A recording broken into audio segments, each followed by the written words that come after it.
Nadie está por sobre la ley. Ese es el mensaje más importante que envió la justicia francesa al condenar a 3 años al expresidente Nicolas Sarkozy por corrupción y tráfico de influencias. Es el segundo jefe de Estado en una década. Antes fue Chirac, que sigue la misma suerte, aunque esta vez sí llegó a pisar los tribunales y cumplirá su condena, al menos en parte, una condena de la que la salud salvó a Chirac. Aunque sea con un brazalete, solo 1 año y en su casa, Sarkozy comienza a enfrentar de verdad una de las varias causas que tiene pendiente. Porque aunque la Constitución francesa exime de los delitos que los mandatarios cometan en ejercicio de su cargo, no los libera de aquellos hechos o delitos que no tienen que ver con su rol al mando del país.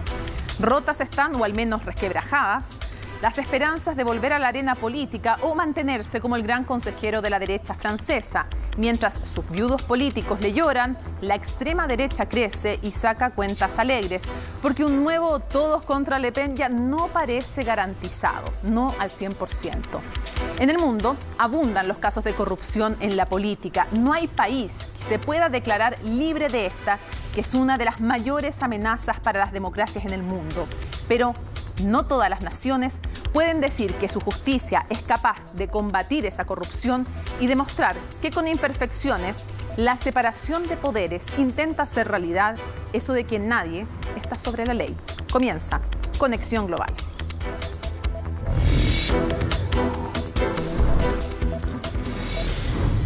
Bueno, y justamente queremos explicarles de qué se tratan esta causa y otras que ha enfrentado Nicolas Sarkozy y otros personeros alrededor del mundo, específicamente porque lo que ocurrió con la justicia es diferente, el caso Lava Jato en Brasil.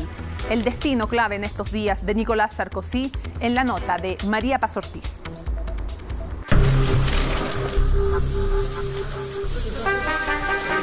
Salió raudo de los tribunales y evitó a los medios, los mismos en los que apareció día tras día cuando era presidente.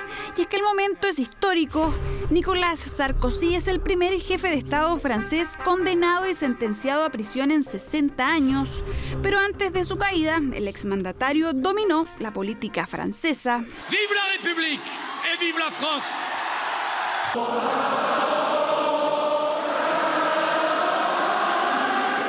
A pesar de que fue presidente durante un solo mandato, Sarkozy tiene una extensa carrera política. Hijo de inmigrantes griegos y húngaros, estudió leyes y también se perfeccionó en las ciencias políticas. En 1983 dio su primer salto como alcalde. Allí se mantuvo hasta 1993. La prioridad de la prioridad es para nosotros el pacto social, como lo proponemos. En 2002 ya era ministro del Interior y 2 años más tarde de Economía. Tiempo después vendría su aventura presidencial. La única forma de ganar más es trabajar más. La única forma de lograr el pleno empleo es liberando la mano de obra. Quiero que Francia vuelva a ser el país de la creación, de la innovación. Y fue precisamente esta campaña la que hoy hundió su carrera política. Durante sus años en el Eliseo tuvo un fuerte respaldo en Francia, pero la sobreexposición también trajo sus consecuencias. Su divorcio al poco tiempo de llegar al cargo puso los flashes en su vida privada, algo que incrementó cuando inició su romance con la modelo y cantante Carla Bruni. Me llamó por teléfono y me dijo, ¿te interesa cenar con Nicolas Sarkozy? Y luego buscamos fechas, porque como era presidente, pero entre la primera llamada y la fecha se había divorciado. Después del anuncio de la condena, Bruni tomó sus redes sociales para decir una vez más que la resolución no era más que una injusticia. Y es que todo inició como un conflicto familiar con los Bettencourt y terminó en un terremoto político. Liliane, accionista del imperio L'Oréal y quien llegó a ser la mujer más rica del mundo, habría entregado unos 150.000 euros para la campaña de 2007. Allí empezó la trama. Sarkozy habría participado en escuchas junto a su abogado para saber cuánto sabía la justicia sobre estos aportes, para luego sobornar al juez Gilbert Asibert y así evitar que se supiera el trato. Digamos que hubiese sido imposible tener otra decisión. Solo quiero decir a los ciudadanos comunes que estén tranquilos, porque en Francia no hay dobles estándares y la justicia es independiente.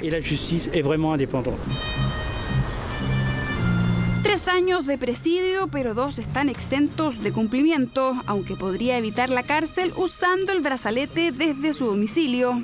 Vamos a apelar contra esta decisión. El expresidente, por supuesto, odia la sentencia. Los dos no podemos entenderlo y estamos indignados. El expresidente además es acusado de recibir dineros del dictador libio Muammar Gaddafi, por lo que este podría no ser su último juicio. Pero no es el único caso de este tipo. El escándalo de Lavallato provocó la caída de numerosos líderes políticos de la región. El más reconocido fue el brasileño Luis Ignacio Lula da Silva, condenado a 9 años y medio de cárcel por corrupción. El mismo caso hundió a Ollanta Humala y su esposa Nadine Heredia en Perú. La fiscalía está pidiendo 20 años de cárcel para él y 26 para la ex primera dama. Líderes políticos que tenían la intención de volver al poder, pero por ahora la corrupción y la justicia les cerró la puerta. Queremos profundizar en este tema y para eso nos acompaña desde París la destacada periodista de Radio Francia Internacional, Paula Estañol. Paula, muchísimas gracias por estar con nosotros. Gracias a ustedes.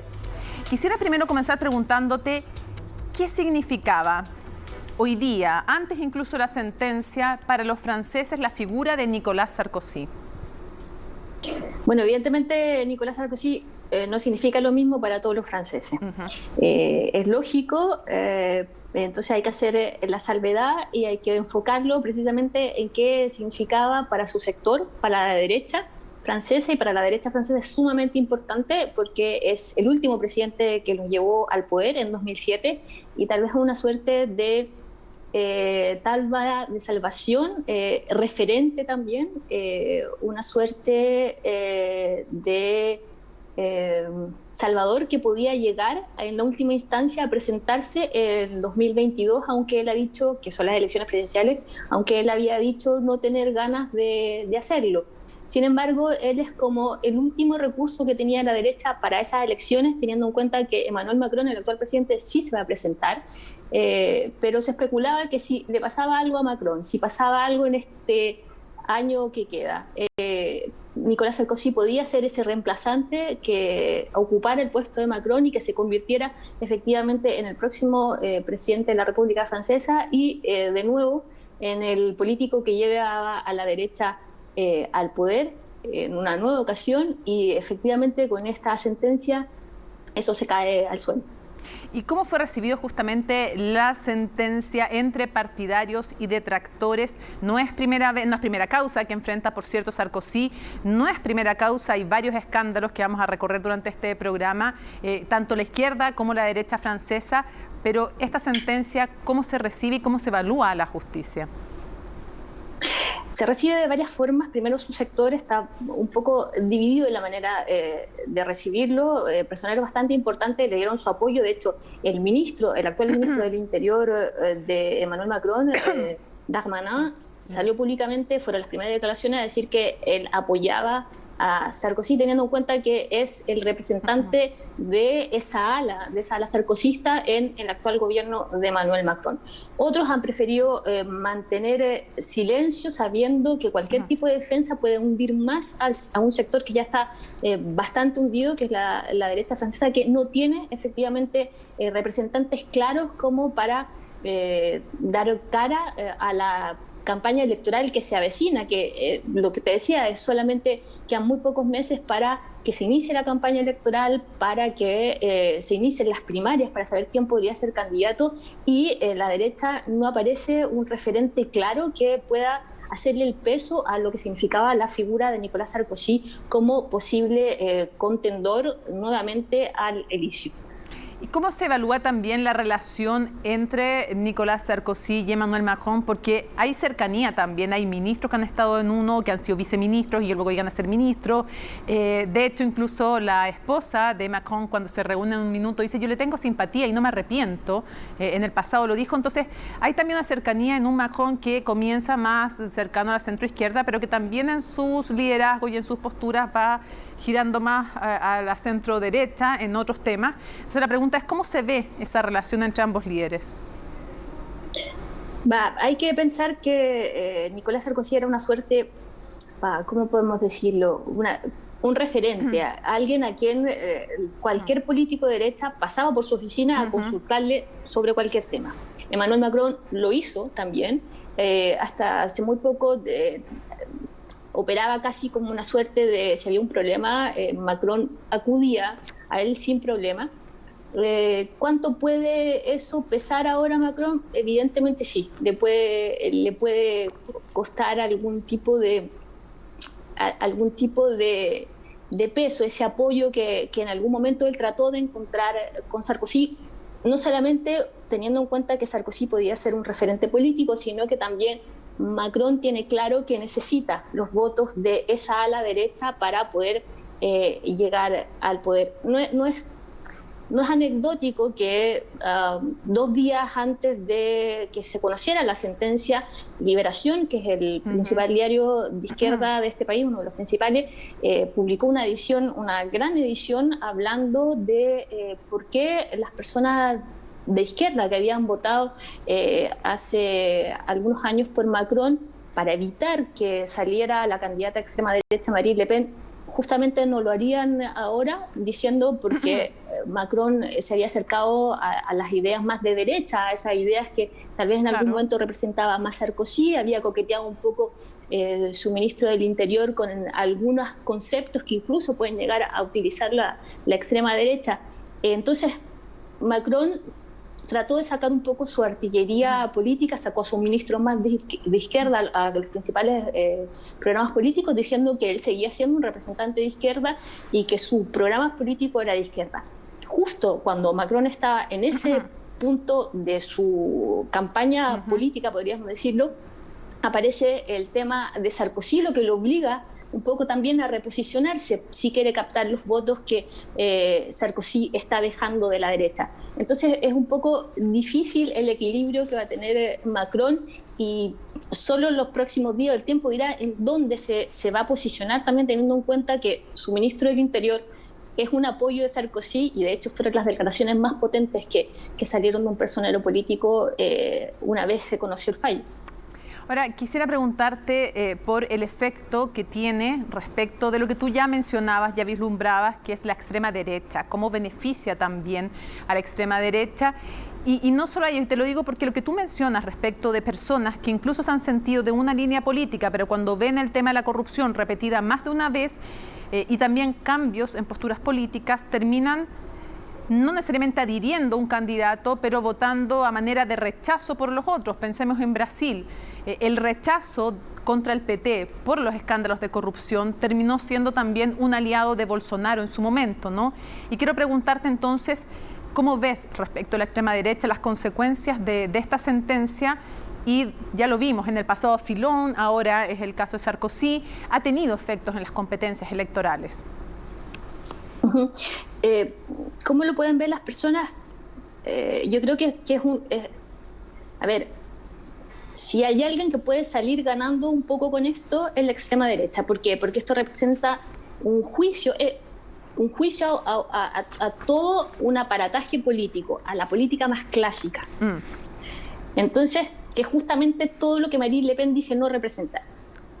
Pueden salir entonces con esto beneficiado, con este fallo a Sarkozy, todo lo que no represente política tradicional, y con eso, por un lado, puede ser la extrema derecha y también puede ser la Francia insumisa de Mélenchon. Pero yo creo que tiene más que ver con lo que la gente percibe del político clásico.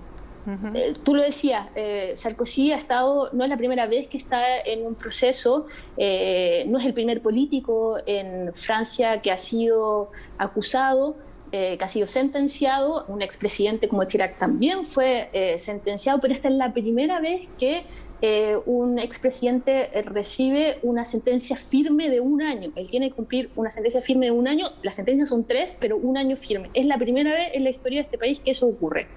Y eso es un golpe político por un lado y un golpe social también.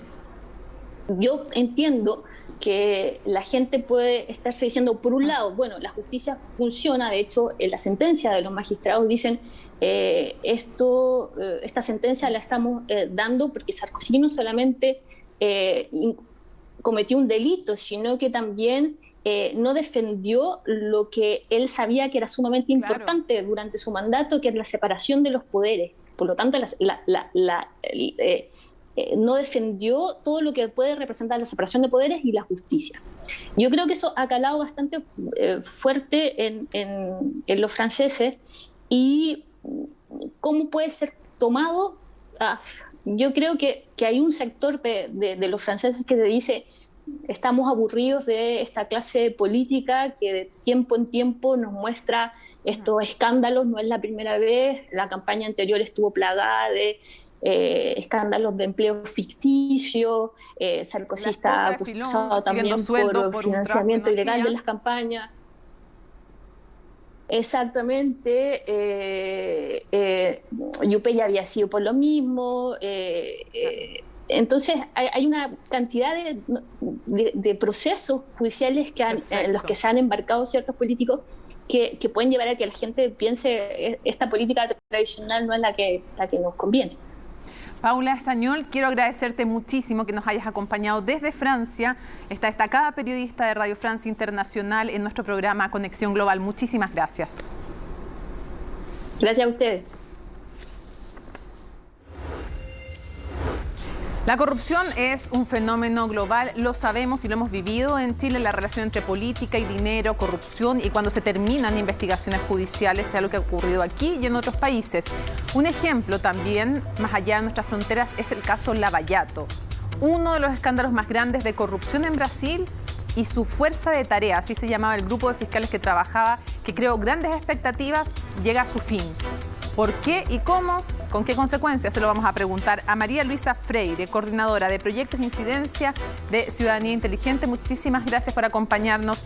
María Luisa, gracias por estar con nosotros. Hola, buenas noches, gracias por tenerme. ¿Podrías explicarle a la gente esta operación de corrupción masiva en que se pagaban sobornos a empresas, desde Petrobras, que estuvo involucrado Odebrecht y otras empresas importantes en Brasil, estoy resumiendo, que llegó a ser el grupo de fiscales que trabajaba, y además el juez Sergio Moro en su momento, unos íconos de la lucha contra la corrupción, así eran vistos? ¿Qué pasó? ¿Por qué se pone fin? ¿Y cómo le puedes contar a la gente a esta lucha contra la corrupción y a esta fuerza de trabajo, como se llamaba, los fiscales? Ya, perfecto. Muchas gracias, Mónica. Buenas noches a todas y todos que nos asisten. Bueno, no se puede negar que la experiencia de Lava Jato modificó mucho la forma como se persiguió la corrupción acá en Brasil, aunque tenga resultados que son notables en la región, también tiene métodos y una parcialidad que ha sido muy cuestionada, y eso ha sido uno de los motivos principales del fin de la operación. Tuve una recuperación financiera millonaria para el país y creó como precedente de juzgamiento y jurisprudencia en el país que son esenciales, pero todavía lo que pasa es que muchos escándalos relacionados a parcialidad, transparencia de la operación, de la investigación, de la propia fuerza tarea conducida por Moro y Delagnol, que es otra persona muy importante de esta investigación, entrar en conflicto con otros intereses que son políticos también. Entonces creo que en esta contextualización no se puede hablar de fin de Lava Jato sin lo empezar del gobierno Bolsonaro y la persecución como política que se puso contra otras personas de la política institucional. Sí, María Luisa, ¿cuánto afectó justamente el que quien era el juez emblemático, el juez Moro, terminara yéndose a ser ministro de Justicia de Bolsonaro? Eso solo, quiero saber cuánto influyó, pero también qué otros intereses hubo detrás de terminar con esta fuerza de trabajo en Curitiba de estos fiscales, que además llegó a toda la clase política, a todos los principales partidos. Sí. Bueno, yo creo que, como sabes también, una de las agendas muy fuertes de Bolsonaro al principio de su gobierno fue acabar con la corrupción en su gobierno.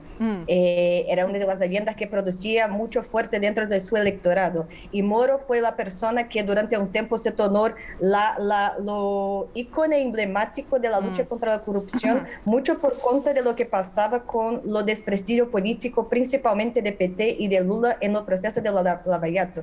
Entonces, cuando Moro asume esta posición, en el gobierno Bolsonaro todo que la gente creó es ahora sí vamos a tener una lucha contra la corrupción desde la instancia federal y no era como papel de juez, pero sí ahora como un papel de un ministro dentro de la instancia pública, que ahí sí se iba a combater la corrupción de forma muy masiva.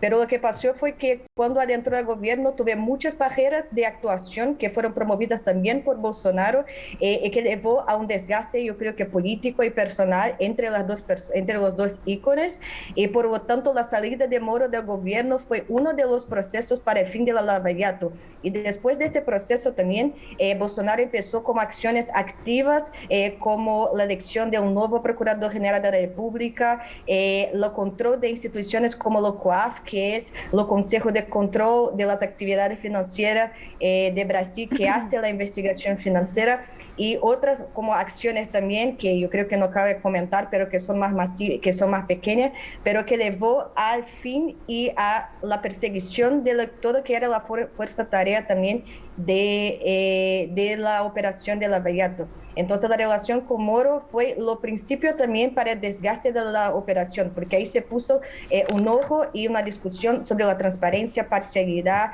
En 2020 se desgastó muchísimo porque tuve poquísimas denuncias ofrecidas y acusaciones ofrecidas, y ahí después se comienza como escándalo, como lo que aconteció de hackeo de celulares de las personas involucradas, incluso de Moro, y que se vazaron como un montón de conversaciones que ponían como en jaque, como en juego, quién estaba siendo parcial, quién estaba agiendo políticamente, quién tenía interés. María Luisa. Y ahí luego que Moro sale de la Lava Jato, ingresa en una nueva carrera política. Entonces es una de las personas que está pensando en disputar la presidencia junto con una otra persona influente en la política hoy, que es Luciano Huck, en 2022. Entonces ahí se desgasta y se mira mucho a esta figura de cómo, por qué estaba yendo así y cuáles son sus intereses por detrás. Importante ahora, me gustaría poner en perspectiva cuán extendida está la corrupción en Brasil. ¿Y qué opinión se tiene de la justicia brasileña, más allá incluso de Lava Jato? Porque cuando uno ve las cifras, María Luisa, son bastante impactantes. Que la mitad del Congreso haya tenido que enfrentar la justicia antes o en el ejercicio de su cargo por cosas desde corrupción, trata de blancas, por uso ilegal de armas, en fin. Es bien impresionante y todos los partidos políticos tienen casos de corrupción. Quisiera preguntarte, ¿qué tan grave es el tema de la corrupción en Brasil y cómo se juzga también a la justicia en lo que ha hecho y en lo que no ha hecho? Sí, perfecto. Bueno, es una pregunta muy interesante, Mónica, gracias. Es porque yo soy abogada de formación, entonces yo crecí en mi vida académica en la universidad discutiendo estos procesos. Entonces tenemos Brasil como uno de los campeones, por ejemplo, de lavado de dinero. Esto es un índice del índice Crow, por ejemplo, que juzga la cuestión de transparencia y corrupción en el mundo. De acuerdo con Transparency International, está como en un índice abajo de toda América Latina en niveles de transparencia. Y aunque tuvimos Lava Jato, las cuestiones de corrupción acá son muchísimo graves. Yo estoy, por ejemplo, hablando de Río de Janeiro y acá no tenemos gobernador porque está siendo denunciado e investigado por corrupción en la salud, y Exalcalde la misma cosa, así como otros políticos que ya se fueron. Entonces, el caso de corrupción en Brasil es súper grave, y lo que pasó con Lava Jato en algún momento junto con la justicia fue que se puso como un nuevo precedente de prácticas legales y judiciarias frente a la lucha contra la corrupción. Entonces, un gran problema es que cuando lo judiciario se metió a investigar y hacer como prácticas relacionadas a corrupción en Brasil, se puso mucho la cuestión del lawfare, que es como utilizar la ley como una guerra contra la política también. Y ahí los poderes en este momento se extrañaron, como se tuvieron como un choque muy grande. Y lo que pasa es que esto no terminó, porque justo al finales de, por ejemplo, de fin de Lava Jato, lo que se presenta al Congreso ahora es una ley de flexibilización, por ejemplo, de la improbidad administrativa, que flexibiliza prácticas como nepotismo, como transparencia de cuentas públicas, como mantenimiento de proceso hasta solamente un periodo y después se puede cerrar y archivar ese proceso. María Luisa, esta norma que haría menos graves ciertas prácticas corruptas, y que permitiría que prescriban antes delitos, lo cual quiere decir que es más difícil perseguirlos penalmente porque mientras antes prescriban, menos tiempo hay para darse cuenta de que se ha cometido el delito. ¿Quién lo impulsa? Exacto. Esto lo impulsa, incluso es interesante su pregunta, porque esto tiene que ver, la verdad, con un juego político, porque lo que pasa es que el Congreso, tuvimos justo elecciones para el Congreso, y se dejó un nuevo presidente para el Senado y un nuevo para la Cámara de Diputados. Sí. Y esta ley se pasa por un grupo de personas que acá llamamos de centrón, que son un grupo que no es necesariamente de centro políticamente hablando, pero se llama centrón porque reúne un grupo de políticos que son muy interesados y que son los más investigados por cuestiones de corrupción y lavado de dinero y otras prácticas malas de la transparencia de cuentas públicas. Que está impulsionando este proceso, y las personas que hoy presiden nuestro Congreso son personas que son aliadas y están alineadas con el gobierno Bolsonaro, y esta es una ley que viene justo en este momento en que los hijos de Bolsonaro están como sufriendo procesos de investigación por corrupción, personas conectadas al gobierno así también están, las cuentas públicas de 2020 prestadas fueron cuestionadas por un montón de partidos de oposición. Entonces se pasa esa ley en un momento que intenta retomar un poco de diálogo con su electorado también, María lo que Luisa, es súper grave, porque 2022 está justo allá, y es una de las personas que quiere disputar este poder también. Entonces, quien impulsa son sus aliados. Para cerrar, no quiero ser pesimista, pero ayúdame tú a ver si se ve alguna luz, pero... A ver, vemos a Lula enfrentado a un proceso que los detractores dicen que era motivado políticamente porque Moro después terminó siendo ministro de Justicia, pero que tiene otras causas más, que enfrentó, y eso está claro, el Partido de los Trabajadores, el mensalao, cuando se pagaba a gente para que aprobaran proyectos. Todos los partidos tienen causas de corrupción, los principales en Brasil, los hijos de Bolsonaro también, Moro acusa que también quiso intervenir en los nombramientos, Bolsonaro. Entonces, él, que además, de alguna manera, el hecho de que Lula estuviera condenado también le ayudó a llegar al poder.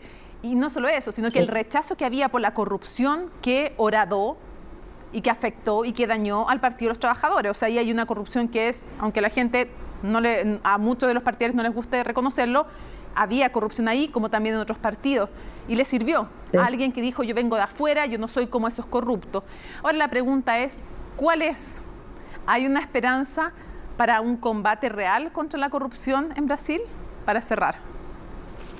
Para cerrar. Bueno, qué pregunta. Y en la verdad, esa es la pregunta yo creo que todos nos estamos haciendo, porque las prácticas malas están persistiendo. Entonces, yo creo que hay un esfuerzo quizá más local de combate a esta práctica, porque acá como tenemos independencia de los estados, de los poderes, así se puede ir de forma más independiente en los estados, en las municipalidades, pero a nivel federal yo creo que tenemos como un largo camino que no va a mejorar tan temprano, y de hecho no voy a ser ni optimista ni pesimista, pero realista, que es una práctica que aumentó en la pandemia, ya se pensaba, ya se sabía, y yo creo que no va a mejorar tan cedo, y ahí es un problema de Brasil, porque esto tiene que ver directamente con nuestra economía, ¿no? Con financiamiento externo internacional, con la entrada en la OCDE, por ejemplo, y con una credibilidad externa que es importante en este momento para la cuestión de crisis financiera, humanitaria y de salud de París. Entonces, no creo que pueda dar esta práctica, infelizmente, pero es una buena pregunta. Quiero agradecerte muchísimo que nos hayas acompañado, María Luisa, desde Brasil, analizando también a veces la justicia, como en Francia, ya lo vamos a conversar con unos analistas, pero al menos en parte funciona, los efectos positivos de aquello y también los negativos cuando no cumple el rol que debiera cumplir no solo ellos, sino los partidos políticos y más. Muchas gracias, María Luisa. Gracias a usted. Buenas noches. Buenas noches. Hacemos una pausa en Conexión Global y a la vuelta seguimos con mucho más.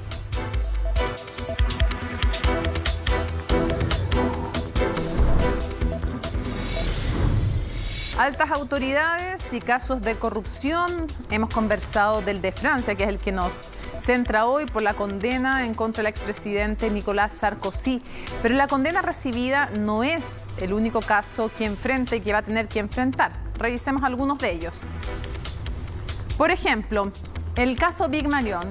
Se investiga la campaña presidencial del 2012. Big Marion era la empresa a través de la cual se hacían las triangulaciones con el partido del presidente Nicolás Sarkozy, que ahora se llaman los republicanos, la UMP, pero bueno, la cosa es que abultaron facturas y finalmente, no sé si les suena familiar, ¿qué es lo que habría ocurrido? Que se excede con mucho el límite que había para el gasto electoral y esto lo hacen a través de esa empresa con la cual triangulan facturas y por eso es la que da nombre al caso en cuestión. Y con eso, evidentemente, después, quien fue su competidora se preguntaba si realmente la competencia había sido con las mismas armas o no. Ese es uno de los temas principales, no solo la corrupción, sino cómo esta corrupción favorece a aquellos corruptos y deja en desventaja a los que cumplen las normas. Y finalmente entonces tuerce el espíritu democrático, ¿no? Bueno, otro de los casos entonces que enfrentó y que siguen también sobre la mesa tiene que ver con si el fallecido Gaddafi le entregó o no el dictador dinero a Nicolás Sarkozy, y este es un caso especialmente complejo. ¿Por qué? Porque se estudia otro periodo, la campaña presidencial del 2007, y los delitos investigados son corrupción, financiamiento ilegal, conspiración.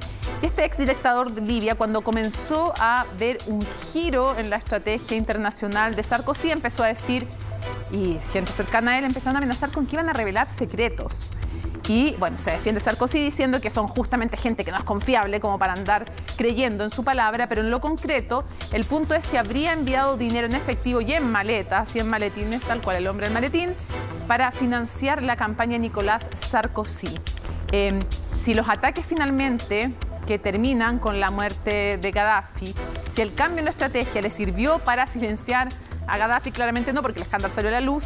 Sí, las amenazas le sirvieron también para que cambiara de postura de Sarkozy, no. Pero el tema aquí es que es un caso especialmente complejo desde el punto de vista de lo que significa en el manejo de las relaciones internacionales, en corrupción, en una posible alianza con este fallecido dictador Muammar Gaddafi, con quien se reunió además, no sé si se acordarán, pero hubo un momento, les hemos mostrado algunas de esas imágenes en que pone unas tiendas al lado de los Campos Elíseos, Gaddafi con todo el lujo entonces y llegando allá.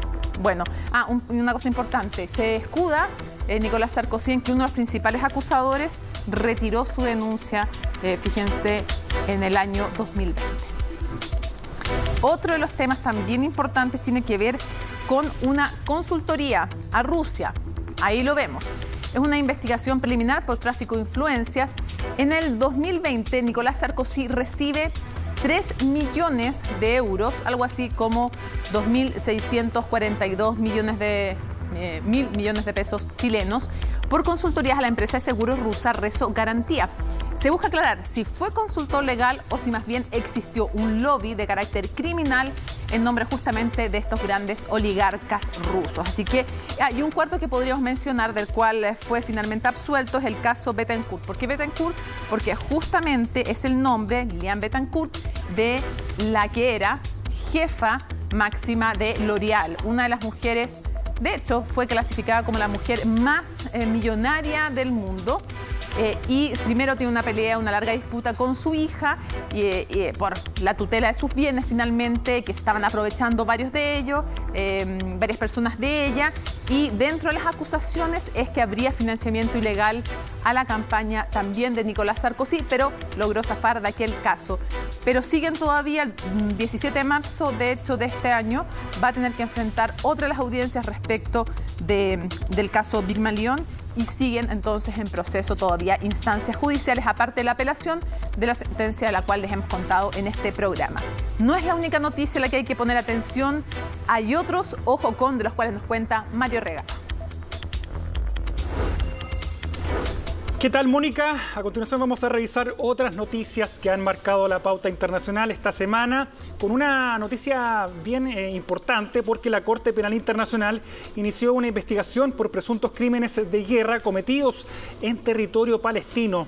A través de un comunicado, la fiscal general del organismo anunció la apertura de este proceso que abarcará los delitos de competencia de la Corte que supuestamente fueron cometidos desde el 13 de junio de 2014 y que están dentro de la jurisdicción jurisdicción del tribunal con sede en La Haya.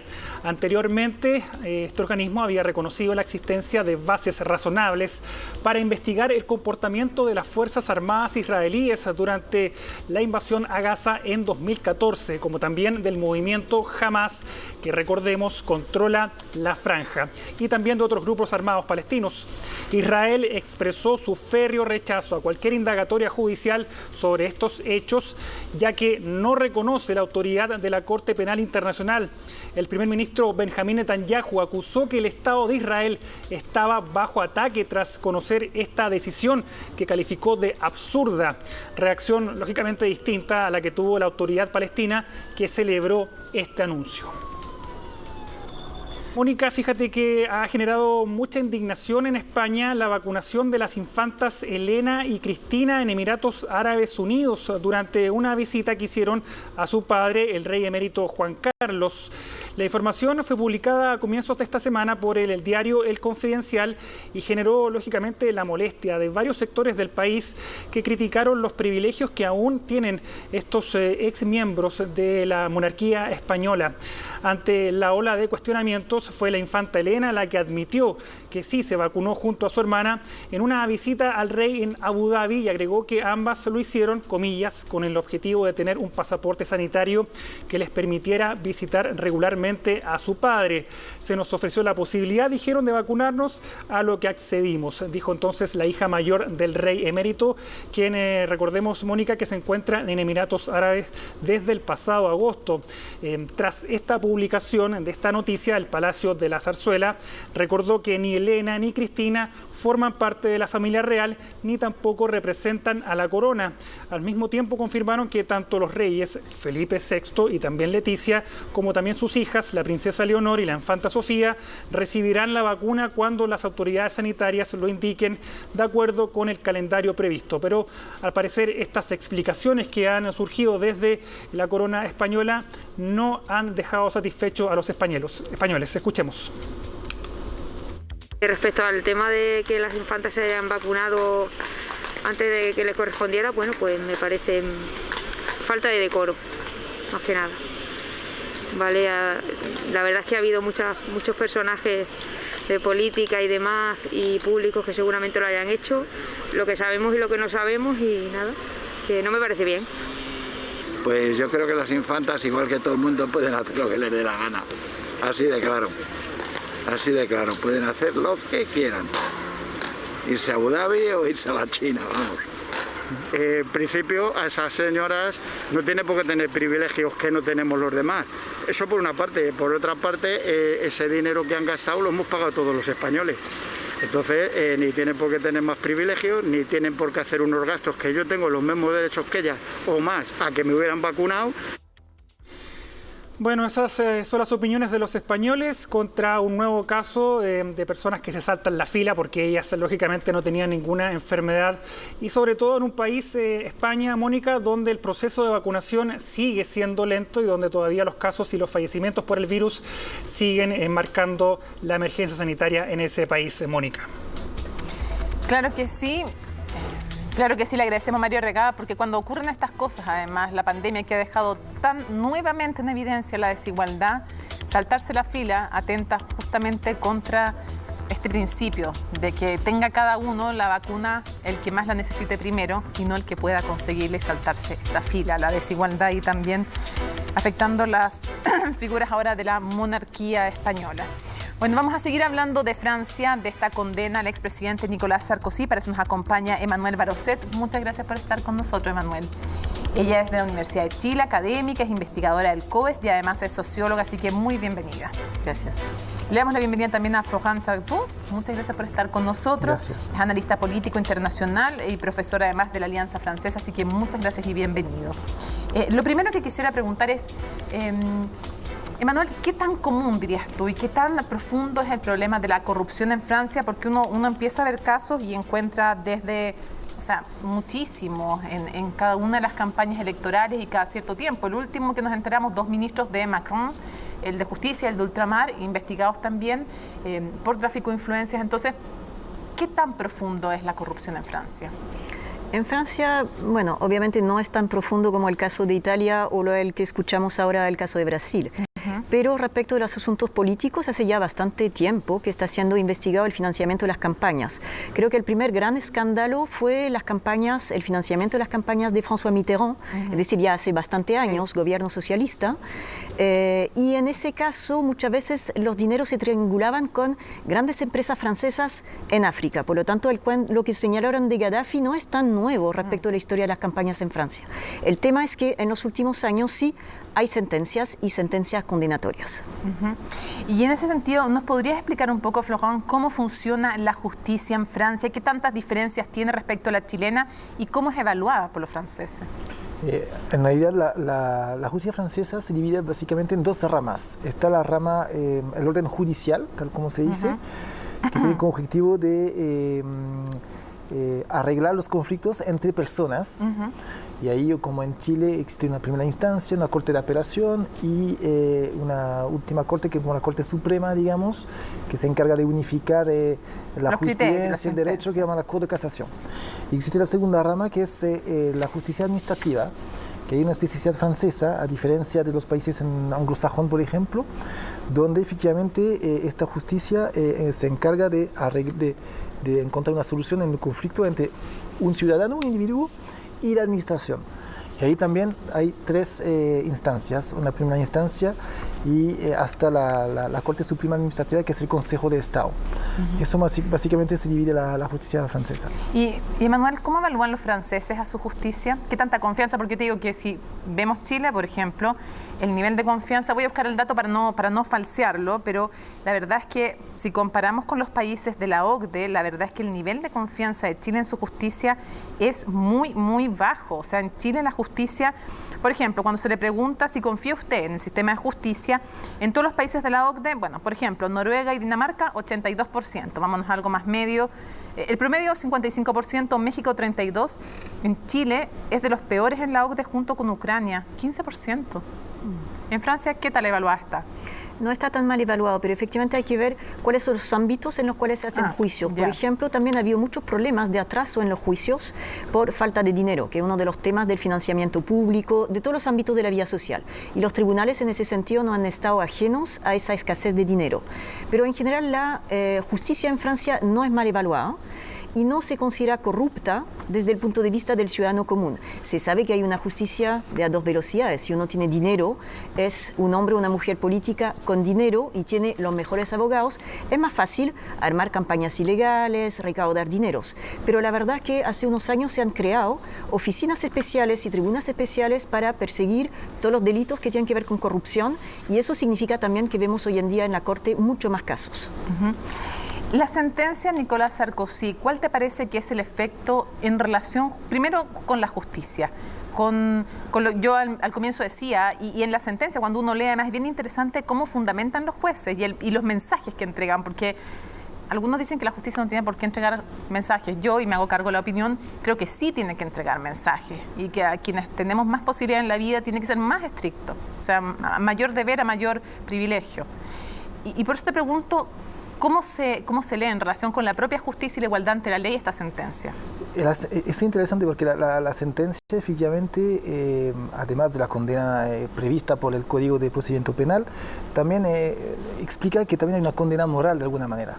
Claro. Efectivamente dice que condena a Sarkozy porque por haber sido ex jefe del Estado, por haber entonces, por este estatus, haber sido el garante de la independencia de la justicia, haber tratado de realizar un acto de corrupción, hace que finalmente su caso sea más grave, porque tenía un nivel de ejemplaridad. Entonces, tal vez es bueno que le expliquemos, porque se va incorporando gente a nuestra sintonía, que justamente las sentencias, porque Nicolás Sarkozy, junto con unos abogados, lo que hace finalmente es que intentan conseguir que un juez les diga cómo viene la mano, en el fondo, respecto de otro caso en que estaba enfrentando, que es el que decíamos de L'Oréal, que también lo explicábamos hace un ratito, y si le iban a devolver o no sus agendas que daban cuenta de las reuniones con quienes había tenido. Entonces, en el fondo, y le prometían un cargo en Mónaco a este juez, si es que, cosa que niega obviamente Nicolás Sarkozy, si es que los ayudaba. Eso, en el fondo, claro, pide lo que se destapó en la investigación y que, claro, Sarkozy pidió vía llamadas telefónicas a un alto magistrado de Francia, muy alto, de muy alto nivel, de ser finalmente como un sapo, como se llama en Chile, adentro de la institución para que entregue informaciones relevantes a Sarkozy para defenderse de la mejor manera posible en el caso Betancourt. Eso es lo que pasó, pero lo interesante y eso fue la defensa de Sarkozy. Sarkozy dice, pero nunca se realizó, nunca se materializó un acto de corrupción, porque efectivamente se había prometido a este alto magistrado un puesto de gran valor honorífico en el Principado de Mónaco, que al final no se dio, y eso es el punto relevante que también puede interesar a los magistrados de Chile o a los estudiantes de Derecho en Chile, es que la Corte Suprema, la Corte de Casación francesa, dice que hay corrupción a partir del momento que se puede identificar, se puede comprobar una intencionalidad. Claro, no es necesario que se concrete el favor, basta con el ofrecimiento, que es algo que se modificó hace poco en Chile y que ahora basta con el ofrecimiento. Antes, si tú ofrecías pero no hacías el favor, y eso es la clave para entender por qué Sarkozy fue declarado culpable de corrupción, porque se comprobó, según los jueces, la intencionalidad, pero no se materializó, es lo que dijo el Sarkozy. Emanuel, ¿cuáles son los efectos políticos que crees que puede tener en el mediano y largo plazo, dando un poco de contexto de quién es, lo explicábamos, Nicolás Sarkozy, como las posibilidades que tenía son evidentes de postular en el fondo ya a la presidencia, si es que habían, ya como que son nulas o muy pocas, no hay cadáveres en política, se han visto muertos caminando, pero más allá de Nicolás Sarkozy, ¿cuáles son los efectos políticos de esta sentencia? A ver, de alguna manera él estaba jubilado desde el año 2016, cuando pierde y ya en realidad deja de ser tan relevante porque ya tiene todos estos casos, todos estos juicios pendientes. Entonces, no era un personaje que tuviera tanto impacto ya fuera de su propio partido. Obviamente siempre siguió siendo alguien muy importante dentro del partido o en relación con el gobierno de Macron, como se señaló en la nota. Pero tenía demasiados asuntos pendientes como para tener esa proyección. Y también en su partido están complicados en general y en la derecha en general, y se menciona el caso de Marine Le Pen, quien también tiene algunos asuntos pendientes con la justicia. Bueno, ella tuvo que devolver dinero al Parlamento Europeo por también asesorías de gente a la que le pagaba que no trabajaba en el Parlamento Europeo, y de hecho le descontaron por varios años la mitad de la dieta parlamentaria. Pero sirve para el auge de extremos y de extremos de la extrema derecha, te pregunto, o también de quienes se planteen como outsiders y esta típica, en el fondo, este típico discurso populista que dice la élite corrupta, el pueblo limpio, y nosotros como del pueblo venimos a ayudarlos como líderes. Corrupción que está en la izquierda y la derecha, populismos hay de izquierda y de derecha. Entonces quiero saber si hay algo de eso que pueda pasar en Francia, con la extrema derecha como en el fondo como un fenómeno, y además los populismos sean de donde sea que pudieran aparecer. Sí, esta carta el Frente Nacional o el Rassemblement Nacional hoy en día intentó jugarla durante muchísimos años. El problema es que esa extrema derecha también tiene una serie de juicios pendientes, no solamente Marine Le Pen, la actual candidata, que tiene posibilidad de llegar al poder, aunque igual siempre hay un frente en contra del Frente Nacional. Su padre también tiene juicios pendientes, sí. Así que ese discurso se ha agotado en ese lado del ajedrez político en Francia, porque ellos mismos han incurrido en estas prácticas.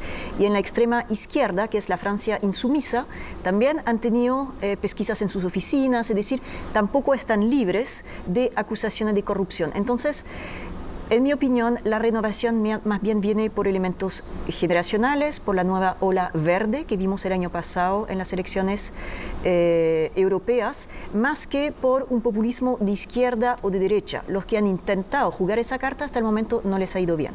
Para cerrar, Florent, quería preguntarte, para la democracia francesa, estos escándalos que hemos visto que son, o sea, de los últimos 4 jefes de gobierno, 2 con condenas por corrupción. Lo vemos en Perú, lo vemos en Brasil, lo vimos en Chile. En Chile se pararon, y esto me hago cargo yo, no los involucro a ustedes de la opinión, cuando empezó a llegar a toda la arena política los casos de corrupción con SQM, se paró la investigación. Finalmente hubo un acuerdo transversal no explicitado para parar las investigaciones. Entonces yo pregunto, si puede cada uno en 30 segundos, ¿cuál es el efecto que termina teniendo para la democracia estos casos de corrupción ¿Cuánto influyen en los estallidos sociales también el sentir que hay una desigualdad ante la ley? Si pudiera cada uno dar su opinión brevemente. Efectivamente, el famoso dicho dice, no sé si lo digo bien en castellano, pero haz lo que digo, pero no lo que hago.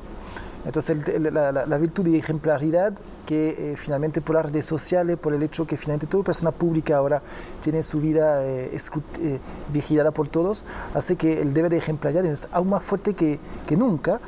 Y también revela, en el caso de Francia, también una crisis, yo creo, el caso de Sarkozy antes de Chirac, también puede ser una consecuencia del hiperpresidencialismo que teníamos en Francia, que seguimos teniendo en Francia. Macron es un hiperpresidente también, y donde esta figura política tiene pocos contrapoderes y puede ser finalmente seducido o puede tener prácticas que puede tender a lo que pasó con Sarkozy, porque finalmente sabe que nadie va a estar en contra de él porque tiene demasiado poder. Entonces hay una reflexión también, yo creo, respecto al caso de Sarkozy, sobre la estructura presidencialista de la Constitución francesa. Y es un tema que está volviendo al debate en Francia. Mientras más se concentra el poder, más posibilidades hay de corrupción, como también más de colusión, mientras más concentrada está una economía. Exacto. Para cerrar tu reflexión sobre democracia y corrupción, tú que te has especializado además en Manuel, los invito a todos a ver los artículos de Manuel sobre los temas de clase media también y lo que ha ocurrido en Chile. Bueno, yo pondría el acento en el tema de la normativa. La forma en que vemos la corrupción ha cambiado. Hay muchas cosas que se aceptaban antes que ya no, en parte porque la opinión pública está mirando mucho más cerca, porque hay más medios que miran, porque hay toda una generación que estudió, se esforzó y considera que tiene acceso a espacios, a toma de decisión, y que muchas veces los procesos de corrupción les cierra la puerta. Entonces, podemos reflexionar si en realidad los sistemas políticos que tenemos hoy en día producen algunas manzanas podridas, o si en realidad es el sistema que tenemos hoy en día con alta concentración, efectivamente, como bien señaladas, de la riqueza, que debe ser cambiado una serie de elementos para evitar que los poderosos tengan acceso a tantos fondos y que el poder esté mejor repartido. En ese sentido, que haya una justicia más fuerte es una muy buena noticia. Quiero agradecerles a ambos que nos hayan acompañado en Conexión Global, porque a partir del caso de Francia, como de muchos temas internacionales, podemos mirarnos también nosotros como país, mirar el continente y reflexionar lo que ustedes decían. Mucha concentración de poder, mala noticia, una justicia independiente, una excelente novedad. Muchas gracias a ambos por habernos acompañado. Gracias. Y a ustedes, por supuesto, que nos vemos en un nuevo Conexión Global, porque la corrupción, como la desigualdad, lo han dicho varios grandes pensadores, son dos de las principales amenazas para las democracias en este siglo XXI. Nos vemos.